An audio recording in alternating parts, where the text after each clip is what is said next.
Hello दोस्तों, आज के प्रीमिक्स में आपका स्वागत है।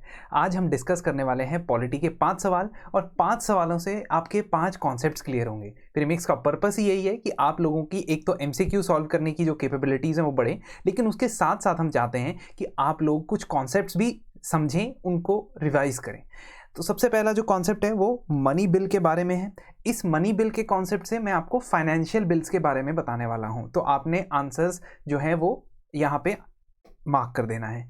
सेकंड क्वेश्चन जो है वो आपका बताता है फाइनेंस कमीशन और उसकी क्वालिफिकेशंस क्या होती है। अगेन बेसिक चीज़ें रिवाइज करते जाएंगे, वैसे वैसे अपनी पॉलिटी स्ट्रेंथन होती जाएगी। तीसरा क्वेश्चन जो आपका एडजर्नमेंट मोशन के बारे में है, इस एडजर्नमेंट मोशन के क्वेश्चन के ऑप्शंस को ध्यान से देखिए और इसे सॉल्व करिए। आपको पता है ना तरीका क्या है, जब भी क्वेश्चन आ रहा है स्क्रीन पे क्वेश्चन पॉज कर दीजिए, उसे सॉल्व कर दीजिए और जब मैं डिस्कस करूंगा आपके साथ तो उसको मैच करिए और अपने मार्क्स मुझे कमेंट्स में बता दीजिए। फोर्थ क्वेश्चन जो आपका गवर्नर के ऑफिस से रिलेटेड है, जिसमें ये बताया गया है कि गवर्नर की ड्यूटीज़ के बारे में कुछ पॉइंट्स आपने नोट करने हैं और अपने हिसाब से आंसर बताना है। और आखिर में आपसे क्वेश्चन पूछा जा रहा है special provisions of the constitution, यानी कि स्टेट ऑफ आसाम कौन से वाले आर्टिकल में। ये सारे क्वेश्चंस हैं काफ़ी इजी टू मॉडरेट लेवल के। इसमें कोई भी बहुत बड़ा ट्रिकी क्वेश्चन शायद ही मैंने डाला हो, लेकिन मेरा पर्पस आज के प्रीमिक्स में आपको कॉन्सेप्ट्स रिवाइज करवाना है, वो बेसिक कॉन्सेप्ट्स जो कई बार आपसे गलती से छूट जाते हैं और एग्जाम के अंदर उन्हीं की मदद से आपका पेपर सॉल्व होना है। कोई अतरंगी सवाल सॉल्व करने से आपका पेपर प्रीलिम्स में नहीं होना। बेसिक क्वेश्चंस या जो आपकी अंडरस्टैंडिंग से, कॉन्सेप्चुअल अंडरस्टैंडिंग से जो क्वेश्चंस आप सॉल्व करोगे, उसी से आपका पेपर क्लियर होने वाला है। और एक बहुत ही बड़ी खबर आप लोगों के लिए लेके आ रहे हैं यहाँ पे, इससे पहले कि मैं आपको आंसर्स बताऊं, कि प्रीलिम्स 2023 के लिए स्लीपी क्लासेस का क्रैश कोर्स आ रहा है। इस क्रैश कोर्स की खासियत यह है कि इसमें सिर्फ करंट अफेयर्स नहीं, लेकिन स्टैटिक कॉन्सेप्ट्स भी कवर किए जाएंगे। और आपका ये क्रैश कोर्स जो है आपको डेली लाइव क्लासेस के थ्रू मिलने वाला है। तो इसमें आपकी इंटरेक्शन भी रहेगी टीचर्स के साथ, आप डाउट्स भी अपने पूछ सकते हो। स्टैटिक कॉन्सेप्ट्स, करंट अफेयर्स के साथ पर्सनल 1:1 1-on-1 मेंटोरशिप आपको सेलेक्टेड कैंडिडेट्स के द्वारा दिलवाई जाएगी। 4000 प्लस MCQs जो आपको प्रैक्टिस के लिए मिलेंगे इसके अंदर, तो आपकी प्रैक्टिस भी चलती रहेगी और आपको टेस्ट्स मिलेंगे, फुल लेंथ टेस्ट्स 8, तो जिससे आपकी प्रीलिम्स की प्रॉपर प्रिपरेशन हो जाएगी। आपको टेलीग्राम ग्रुप में भी ऐड किया जाएगा, जहां पे कभी भी आप अपने डाउट्स पूछ सकते हो। और दोस्तों अभी इंट्रोडक्टरी ऑफर के तौर पे आपको ये काफ़ी नॉमिनल प्राइसेस पे मिल जाएगा। आप कोड संभव का इस्तेमाल करेंगे तो आपको 10% ऑफ मिलेगा। जो ऑलरेडी प्राइसेस हैं 10,800 पे आप ये कोर्स को अवेल कर सकते हो। 799 है, लेकिन आपको भी बताया हम इसे 800 ही बोलेंगे। तो हर रोज़ आपकी क्लासेस होंगी इसके अंदर। 28 नवंबर से ये क्रैश कोर्स आपका शुरुआत होने वाला है और आपको ये कॉम्प्रिहेंसिवली प्रिपेयर कर सकता है प्रीलिम्स के लिए। Not only the current affairs दोस्तों, लेकिन स्टैटिक पोर्शन भी आपका यहाँ पे तैयार किया जाएगा। तो ज़रूर हमें ज्वाइन करें, इन दिए गए नंबर पे या ईमेल आईडी पे कॉन्टैक्ट करें। चलिए डिस्कस करते हैं आंसर्स। सबसे पहला सवाल था, which of the following does not fall under the definition of money bill. तो सबसे पहली बात तो ये, जिस भी बंदे को आर्टिकल पता होगा मनी बिल का, वो आर्टिकल से ही बता देगा कि सर मनी बिल के अंदर जो आर्टिकल होता है वो होता है 110। और यहाँ पे जो बिल की डिस्कशन हुई है आर्टिकल 117 की हुई है। Any financial bill as per requirement of 117 that is not considered a money bill. तो वो मनी बिल की डेफिनेशन से बाहर आता है जो हम आर्टिकल 117 के अंदर फाइनेंशियल बिल पढ़ते हैं। किसी भी लॉ जिसके अंदर हम कहते हैं कि गवर्नमेंट ऑफ इंडिया की फाइनेंशियल ऑब्लिगेशन से रिलेटेड कोई कानून हो, वो मनी बिल के अंदर आता है।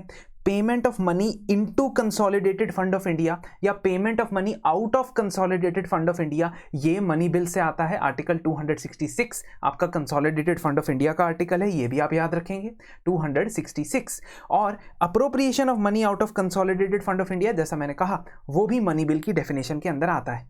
इस क्वेश्चन से मेरा पर्पस आपको मनी बिल बताने का नहीं था, क्योंकि मनी बिल मैं ऑलरेडी बहुत सारे लेक्चर्स में और बहुत सारे प्रीमिक्स में, एक आधे प्रीमिक्स में पहले भी कवर कर चुका हूँ। मेरा पर्पस है फाइनेंस बिल्स के बारे में आपको क्लैरिफिकेशन देनी। देखिए, हम जब फाइनेंस रिलेटेड बिल्स करते हैं या बजट पढ़ते हैं तो उसमें 3 टाइप के बिल पढ़ते हैं।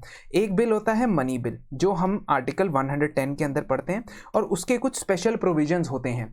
फिर 2 और टाइप के बिल होते हैं, फाइनेंस बिल टाइप 1 और finance bill type 2। Finance bill type 1 article 117 के सबसेक्शन 1 में होता है, जबकि फाइनेंस बिल टाइप 2 आर्टिकल 117 के सबसेक्शन 3 में होता है। अब फर्स्ट और सेकंड वाले में क्या फ़र्क है?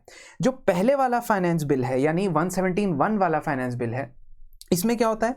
इसमें it contains not only any or all the matters mentioned in 110, यानी कि मनी बिल के अंदर जो जितने भी मैटर्स मेंशन किए हुए हैं 110 के अंदर, सिर्फ वही नहीं बट और भी कुछ matters, extra matters general law के, जनरल लेजिस्लेशन के उसके अंदर ऐड कर दिए जाएं, तो उसे फाइनेंशियल बिल टाइप 1 कहा जाता है।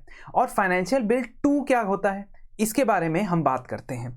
फाइनेंस बिल 2 के अंदर वो प्रोविजंस होते हैं जिसमें कंसोलिडेटेड फंड ऑफ इंडिया में से पैसे निकालने से रिलेटेड प्रोविजंस के बारे में बात की गई हो।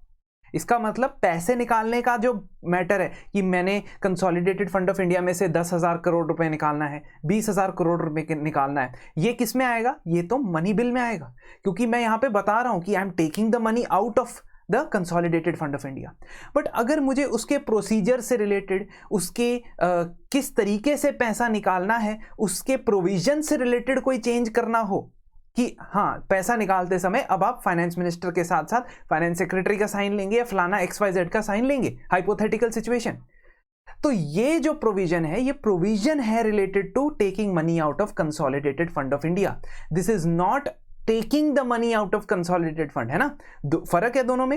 एक होता है पैसा निकालना, वो आप करते हो आर्टिकल 110 के थ्रू, लेकिन अगर आपने उससे रिलेटेड कोई प्रोविजन चेंज करना है तो वो आर्टिकल 117 से होगा। That is why it says it contains the provisions involving expenditure from consolidated fund but does not include the matters mentioned in article 110।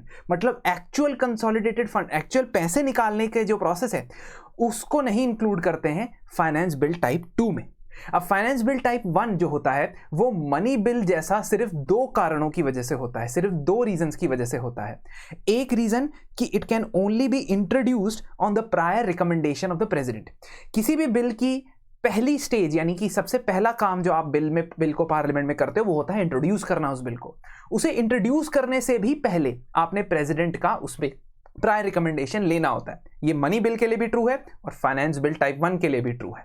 मान लीजिए कोई फाइनेंस बिल है जिसमें मनी बिल के प्रोविजन है और उसके अलावा there are provisions that is regarding the किसी और कानून के बारे में है ना? जो मनी बिल से रिलेटेड अलग ही कानून है उसके रिगार्डिंग भी प्रोविजन है। मान लीजिए RTA एक्ट के बारे में कुछ चीज़ें हैं, छोटी मोटी चीज़ें हैं जो एडिशनल चीज़ें हैं, not in the RTA act but you want to tell about something, है ना? तो उसकी प्रोविजंस भी आप इसमें ऐड कर सकते हो, उसे कहते हैं फाइनेंस बिल टाइप 1। दूसरी चीज़, ये सिर्फ लोकसभा में इंट्रोड्यूस हो सकता है। जैसे मनी बिल सिर्फ लोकसभा में इंट्रोड्यूस हो सकता है, वैसे ये भी लोकसभा में ही इंट्रोड्यूस हो सकता है, राज्यसभा में नहीं हो सकता। इसके अलावा जितने भी प्रावधान हैं जो ऑर्डिनरी बिल के लिए अप्लाई होते हैं वो इसके लिए भी अप्लाई होते हैं। ऑर्डिनरी बिल में क्या हो सकता है? राज्यसभा ऑर्डिनरी बिल को रिजेक्ट कर सकती है या उसमें अमेंडमेंट प्रपोज कर सकती है, जबकि मनी बिल के अंदर ऐसा कुछ भी नहीं होता। मनी बिल के अंदर 14 दिन के अंदर, in the 14 days you either reply or if you don't reply or if you don't return or give assent to the bill it will be accepted कि ये बिल जो है वो पास हो गया। राज्यसभा से कोई लेना देना नहीं है उसका। इसमें जॉइंट सिटिंग भी हो सकती है अगर दोनों हाउसेस के बीच में डिसएग्रीमेंट हो। क्या मनी बिल के अंदर जॉइंट सिटिंग हो सकती है? बिल्कुल भी नहीं। ऐसा कोई भी प्रावधान नहीं है मनी बिल के अंदर जिसमें जॉइंट सिटिंग हो सके। और आखिर में प्रेसिडेंट हमेशा मनी बिल पे साइन करते ही करते हैं। He signs the money bill because he is not having the veto powers in the case of money bill। वो मनी बिल को वापस रिकंसिडरेशन के लिए नहीं भेज सकते, वो मनी बिल को पॉकेट नहीं कर सकते, वो मनी बिल को साइन करने से मना नहीं कर सकते। लेकिन फाइनेंस बिल टाइप 1 में उनके पास ये सारी पावर होती हैं, वो ये सारी वीटो पावर एक्सरसाइज कर सकते। अब फाइनेंस बिल टाइप 2 यानी कि वो जो प्रोविजंस वाली जो बिल है वो बहुत ही सिंपल ऑर्डिनरी बिल जैसा है। सिर्फ एक फर्क है उसका ऑर्डिनरी बिल से, क्या? It cannot be passed by either house of parliament unless the president has recommended to that house for the consideration of the bill। अब आप बोलोगे ये कुछ वैसा ही है जैसा यहाँ पे, नहीं, यहाँ पे है introduction of the bill. Introduction होता है सबसे पहली स्टेज, जब सबसे पहले आप पार्लियामेंट में बिल लेके जाते हो और उसे टेबल पे रखते हो, उससे पहले आपको प्रेसिडेंट का अप्रूवल चाहिए। कौन से बिल में? फाइनेंस बिल टाइप 1 में। फाइनेंस बिल टाइप 2 में क्या चाहिए आपको? कंसिडरेशन ऑफ द बिल से पहले प्रेसिडेंट का अप्रूवल चाहिए। कंसिडरेशन ऑफ द बिल जो स्टेज होती है वो आपकी फर्स्ट रीडिंग स्टेज के टाइम पे आती है। पहला स्टेज होता है इंट्रोडक्शन, और उसके बाद आपके बिल की फर्स्ट रीडिंग होती है। इंट्रोडक्शन और गैजेट ऑफ इंडिया में उसकी नोटिफिकेशन होती है और उसको पब्लिक कमेंट्स के लिए रख दिया जाता है। That is the first stage. फिर आपकी फर्स्ट रीडिंग होती है। फर्स्ट रीडिंग के बाद बिल को कंसिडर किया जाता है। कंसिडर मतलब कि चलिए क्या हम इसे वोटिंग के लिए कंसिडर करें या ना करें, that is called consideration stage. तो यहां पे प्रेसिडेंट का अप्रूवल कब चाहिए? कंसिडरेशन स्टेज पे चाहिए, इंट्रोडक्शन से पहले नहीं चाहिए। बहुत ही माइनर डिफरेंस है, लेकिन आपको याद रखना है, ठीक है। ये फाइनेंस बिल टाइप 2 के लिए ट्रू है। बाकी चीजें बिल्कुल ऑर्डिनरी बिल जैसी हैं, ये कि ये लोकसभा या राज्यसभा कहीं पे भी इंट्रोड्यूस हो सकता है। It can be introduced anywhere. फिर राज्यसभा इसे रिजेक्ट कर सकती है। डिसएग्रीमेंट होगा तो जॉइंट सेशन होगा, जॉइंट सिटिंग होगा, प्रेसिडेंट के पास सारी वीटो पावर अवेलेबल होगी। ये सारी चीजें सेम है ऑर्डिनरी बिल की तरह ही। तो ये फैक्ट्स याद कराने के लिए ही मैंने आपको ये क्वेश्चन दिया था। दूसरे सवाल पे आते हैं। दूसरे सवाल का आंसर है 2 and 3 ओनली। बहुत ही आसान है। हमारे कॉन्स्टिट्यूशन के अंदर आर्टिकल 280 डील करता है फाइनेंस कमीशन को, कि आपको हर 5 साल बाद या उससे पहले फाइनेंस कमीशन कंस्टिट्यूट करना होगा। ये जिम्मेदारी प्रेसिडेंट ऑफ इंडिया को सौंप दी गई। अब जो फाइनेंस कमीशन है उसके अंदर जो मेंबर्स रहेंगे और चेयरमैन रहेंगे, उनकी जो क्वालिफिकेशंस है वो कुछ इस प्रकार से है कि उनका जो मेंबर होगा उनमें से एक जज ऑफ हाई कोर्ट होना, या उसकी जितनी क्वालिफिकेशन, जितनी एक जज ऑफ अ हाई कोर्ट को चाहिए उतनी क्वालिफिकेशन उसके पास होनी चाहिए। इसका मतलब सुप्रीम कोर्ट जज और 1 qualified to be appointed as such नहीं है। यहाँ पे है जज ऑफ हाई कोर्ट और 1 qualified to be appointed as such. तो ये वाला जो ऑप्शन है वो हमारा सुप्रीम कोर्ट वाला गलत हो गया। Second, wide experience in financial matters and administration, बिल्कुल सही है। Person having special knowledge of economics, बिल्कुल सही है। ऐसा ही बंदा चाहिए जिसका फाइनेंशियल मैटर्स में एक्सपर्टीज है, जिसके पास स्पेशल नॉलेज ऑफ इकोनॉमिक्स है, तो जिसके पास अकाउंट्स ऑफ द गवर्नमेंट की नॉलेज है। तो ये सारी क्राइटेरिया जो है वो मेंशन किए गए हैं ऑलरेडी हमारे जो फाइनेंस कमीशन एक्ट है उसके अंदर। तो ये क्राइटेरिया ही फॉलो किए जाएंगे। तीसरा क्वेश्चन एडजर्नमेंट मोशन के बारे में। Adjournment motion is another way in which you can adjourn the house in extraordinary circumstances and start a discussion that is completely different from the discussion that is already happening in the house. House के अंदर जो already matters discuss हो रहे हैं या जो भी session sitting की प्रोसीडिंग्स चल रही है उस सबको स्थगित करके रोकने के बाद कोई अलग ही किसी बहुत ही इंपॉर्टेंट या अर्जेंट मैटर पे अगर आपने डिस्कशन करवाना है तो उसके लिए होता है एडजर्नमेंट मोशन। एडजर्नमेंट मोशन के बारे में आपको 2 स्टेटमेंट दी गई है। दोस्तों ध्यान रखिए, ये क्वेश्चन हमारी प्रीलिम्स की टेस्ट सीरीज में से है और उसमें इस चीज के अंदर काफी गहराई से इसे डील किया गया है। पहला ऑप्शन आपने बताना था, सबसे पहले तो नॉट करेक्ट बताना था, करेक्ट नहीं बताना था, है ना। तो ये स्टेटमेंट पे आपने ध्यान देना है कि नॉट करेक्ट बताना है। दूसरी चीज, not more than 1 such motion shall be made at the same sitting bye a member. पहली स्टेटमेंट ये है कि एडजर्नमेंट मोशन एक सिटिंग में एक मेंबर एक ही ऐसा एडजर्नमेंट मोशन दे सकता है, प्रोवाइड कर सकता है कि प्लीज इसे कंसीडर करिए। और दूसरा, adjournment motion notice shall be address to the secretary general and endorsed by the speaker. ठीक है, दोनों ही स्टेटमेंट सही है। Both the statements are correct and not correct कोई भी नहीं है, इसलिए आंसर है D, neither 1 not 2। Adjournment motion जो होता है वो उसका एक प्रिस्क्राइब्ड फॉर्म होता है, लोकसभा के अंदर ही एडजर्नमेंट मोशन दिया जा सकता है। तो सबसे पहली चीज आपने क्या रखनी है, याद रखनी है, ये एडजर्नमेंट मोशन का डिवाइस लोकसभा को अवेलेबल है, राज्यसभा को अवेलेबल नहीं है। दूसरी चीज, एडजर्नमेंट मोशन जो है आप सेक्रेटरी जनरल ऑफ लोकसभा को एड्रेस करोगे और साथ ही साथ स्पीकर, जिस मिनिस्टर के खिलाफ आप या मिनिस्टर से आप डिस्कशन स्टार्ट करना चाहते हो उसको, और मिनिस्टर ऑफ पार्लियामेंट्री अफेयर्स, इन सबको सीसी या कॉपी जाएगी इसकी। मेंबर जो है एक सिटिंग के अंदर एक मेंबर एक ही एडजर्नमेंट मोशन दे सकता है। अब मान लीजिए मैं कोई एडजर्नमेंट मोशन देना चाहता हूं, मैं कोई एडजर्नमेंट मोशन प्रस्तुत करना चाहता हूं और मैंने 10 लोगों के साइन ले लिए, तो 10 लोगों के साइन के बावजूद सिर्फ मेरा जो नाम है, एक ही बंदे का नाम as a proposer, as a propounder of the adjournment motion वहां पे आएगा। जनरली 50 मेंबर्स का इसमें सपोर्ट चाहिए होता है एडजर्नमेंट मोशन को एडमिट करवाने के लिए। तो ये बहुत ही एक्स्ट्राऑर्डिनरी डिवाइस है, क्योंकि आपने क्या करना है, सारे हाउस की प्रोसीडिंग्स को रोक के उसको एडजर्न करके उसके बाद एक नए टॉपिक पे डिस्कशन स्टार्ट करनी है। और ये डिस्कशन जो होती है ना, वो 2.5 घंटे से कम की नहीं होनी चाहिए। It should not be less than 2.5 hours.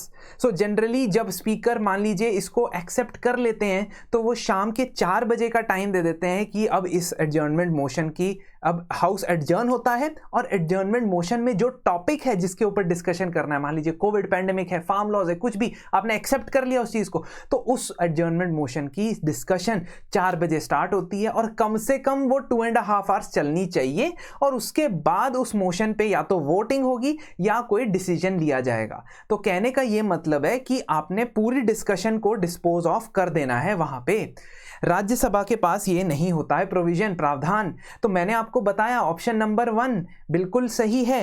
एक टाइम पे एक बंदा एक ही ऐसा मोशन प्रस्तुत कर सकता है एक सिटिंग के अंदर, और दूसरा ये एड्रेस किया जाएगा सेक्रेटरी जनरल को और स्पीकर इसे एंडोर्स करेंगे. बिल्कुल सही है. तो दोनों ही स्टेटमेंट सही है. ये हमारे टेस्ट सीरीज, प्रीलिम्स की जो टेस्ट सीरीज है उसमें से मैंने आपको एक इंसाइट दिया है कि किस तरीके से हम लोकसभा के रूल्स में जाके ये चीजें निकालते हैं, क्योंकि लोकसभा के रूल्स को मैं साइट कर रहा हूं यहां पे. All these provisions are in the Lok Sabha secretariat issued rules. तो ये बहुत ही ज्यादा जरूरी आपके लिए हो जाता है कि आप टेस्ट सीरीज में से भी लर्निंग्स लें. याद रखें, नंबर कितने आ रहे हैं शायद इतना मैटर नहीं करता है अभी की स्टेज में, जितना मैटर ये करता है कि आप कितना सीख रहे हैं. चौथा क्वेश्चन गवर्नर के ऑफिस से रिलेटेड है. देखो, गवर्नर के ऑफिस के से रिलेटेड ये जो क्वेश्चन है ना, ये आपको थोड़ा सा कंफ्यूज करने के लिए बनाया गया है. रीजन बीइंग कि आप पार्लियामेंट से ना कंफ्यूज हो जाए. देखिए, पार्लियामेंट का तो काम ही होता है एग्जीक्यूटिव को क्वेश्चन करना. पार्लियामेंट का काम जुडिशरी को क्वेश्चन नहीं करना होता है. इसीलिए जो इंडिपेंडेंस है ना, वो जुडिशरी को दी गई है कि उनके कंडक्ट को डिस्कस नहीं किया जा सकता पार्लियामेंट में. बट एग्जीक्यूटिव को ऐसी जो है फ्रीडम नहीं दी गई है या ऐसी इंडिपेंडेंस नहीं दी गई है. कहने का मतलब जो भी काम गवर्नर करते हैं as a constitutional head of the state, ये इनके ऊपर क्वेश्चन आवर में क्वेश्चन पूछा जा सकता है या डिबेट में डिबेट की जा सकती है पार्लियामेंट में. ऑल्दो स्टेट लेवल पे गवर्नर काम कर रहे हैं, लेकिन अब इन जनरल अगर हम बात करें, जो भी ड्यूटीज हैं, रिस्पॉन्सिबिलिटीज हैं गवर्नर की, अगर मैं उनको डिस्कस करना चाहता हूं पार्लियामेंट में तो मैं कर सकता हूं. हाँ, मैं जजेस का कंडक्ट नहीं डिस्कस कर सकता हूं पार्लियामेंट में. रीजन बीइंग कि उनको ये इंडिपेंडेंस प्रोवाइड की गई है ताकि वो निर्भीक होकर अपना काम कर सके. तो इसीलिए यहां पे गवर्नर की ड्यूटी को सब्जेक्ट मैटर नहीं बनने देना होता है डिबेट का पार्लियामेंट में. ये स्टेटमेंट है गलत. तो पहली स्टेटमेंट गलत है. दूसरी स्टेटमेंट क्या कहती है? Governor takes a decision independently of council of minister or very acts as chief executive of state under president's rule. President rule आपको पता है आर्टिकल 356 के अंडर प्रेसिडेंट जो है वो executive responsibility of the state governor को सौंप सकते हैं. उस सिनारियो के अंदर इनके जो भी एक्शन होंगे, क्या पार्लियामेंट उन्हें क्वेश्चन कर सकता है, डिस्कस कर सकता है? हाँ, कर सकता है. रीजन बीइंग कि गवर्नर एग्जीक्यूटिव का पार्ट है यार, और एग्जीक्यूटिव के पार्ट जो भी होंगे उनका पार्लियामेंट के अंदर उनकी कंडक्ट के ऊपर या उनके फंक्शंस, रोल्स, रिस्पांसिबिलिटीज के ऊपर सवाल बनाना, यही पार्लियामेंट का काम है. अगर यही जुडिशरी के लिए पूछा जाता तब आंसर कुछ और होता. इसका मतलब सेकंड स्टेटमेंट सही है, पार्लियामेंट इसकी स्क्रूटनी कर सकती है. तो आंसर इज 2 ओनली. आखिरी सवाल जिससे मैं आपका फटाफट से रिवाइज करवाना चाहता हूं, special provisions in the Indian constitution regarding certain states. अब हमें यह पता है कि आर्टिकल 370 जो है उसको हमने इनवैलिडेट कर दिया, यानी कि ऑलमोस्ट आप कह सकते हो कि अब वो अप्लाई ही नहीं होता है. तो इसीलिए अब जब 370 अप्लाई नहीं होता है तो बात आती है कि कुछ और स्टेट्स के लिए भी स्पेशल प्रोविजंस है हमारे कॉन्स्टिट्यूशन में, जिसमें से एक स्टेट है असम. और असम से रिलेटेड जो स्पेशल प्रोविजंस है वो है आर्टिकल 371B के अंदर. ये बहुत इंपॉर्टेंट हो जाता है. कई बार क्या होता है कि हम लोग बहुत चीज़ें पढ़ लेते हैं और फैक्चुअल इंफॉर्मेशन कुछ चीज़ों की इग्नोर कर लेते हैं. तो मेरा ये मकसद था कि अगर आप खुद से नहीं पढ़ते हो, एक बार ये वीडियो देखते हो तो आपको रिवाइज हो जाएगी कुछ चीज़ें. कैसी चीज़ें? हम आर्टिकल 371 से लेके 371J तक देखते हैं कि कौन से स्टेट से रिलेटेड प्रावधान है. और दूसरी चीज़ मैं आपको ये बता दूं कि इनमें से कोई भी प्रावधान ओरिजिनल कॉन्स्टिट्यूशन में नहीं था.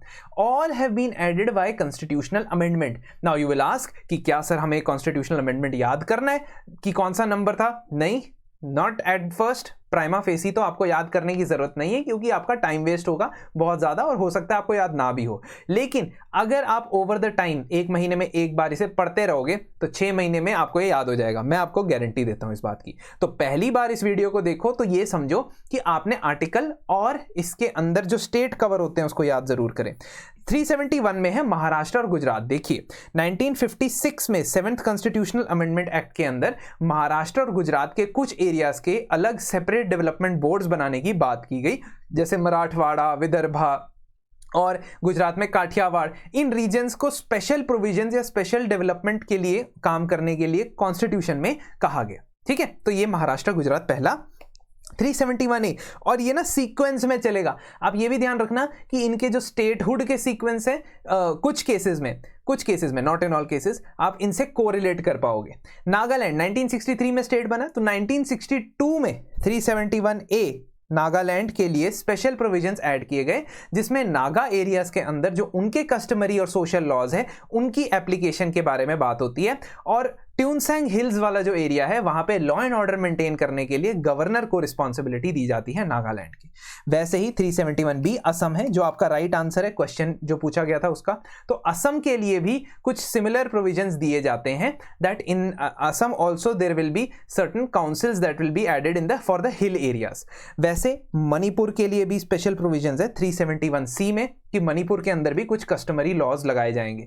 371D और E में आंध्र प्रदेश और तेलंगाना से रिलेटेड प्रोविजंस हैं, जहां पे बात होती है वहां के लोकल्स के लिए कुछ पर्टिकुलर जॉब्स के अंदर और कुछ पर्टिकुलर सर्विसेज के अंदर रिजर्वेशन की। 371F में सिक्किम को लेके बात होती है। अब दोस्तों यहां ना मैंने ब्रैकेट में कुछ लिखा हुआ है 30, 40, 30। आप मुझे बताओगे ये क्या लिखा है मैंने, है ना? सब कुछ मैं बताऊं ये अच्छा नहीं है ना।